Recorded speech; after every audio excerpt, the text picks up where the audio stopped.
En attente de leur vol, ces passagers découvrent les images en direct à la télévision. Un missile balistique intercontinental nord-coréen vient de finir sa course au large de l'île d'Hokkaido. Une information confirmée plus tard par les autorités nippones qui publient cette vidéo. Pour Tokyo, aucun doute, la traînée blanche dans le ciel appartient au missile lancé par Pyongyang.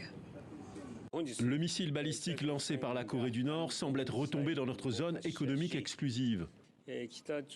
Nous avons sévèrement protesté auprès de la Corée du Nord, qui poursuit ses actes de provocation à une fréquence sans précédent. C'est absolument inacceptable. Inacceptable au point de bouleverser l'agenda de l'APEC, le sommet Asie-Pacifique qui s'ouvre au même moment à Bangkok en Thaïlande, et de transformer les discussions du jour en réunion d'urgence. Autour de la table, les dirigeants de 5 pays ainsi que la vice-présidente américaine Kamala Harris. Nous condamnons fermement ces actions et appelons à nouveau la Corée du Nord à mettre fin à ces actes illégaux et déstabilisateurs. Au nom des États-Unis, je réaffirme notre engagement envers nos alliances indo-pacifiques.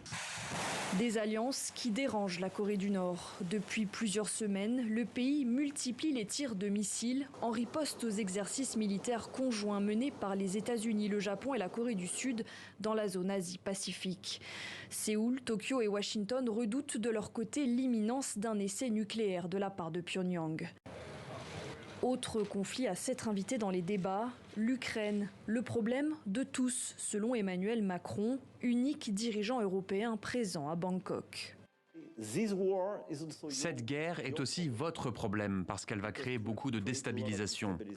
Aidez-nous à faire passer ce message à la Russie, celui d'arrêter la guerre et de respecter l'ordre international. Dans les prochaines heures, les tensions devraient laisser place à la situation économique mondiale, principale thématique de ce sommet de l'APEC.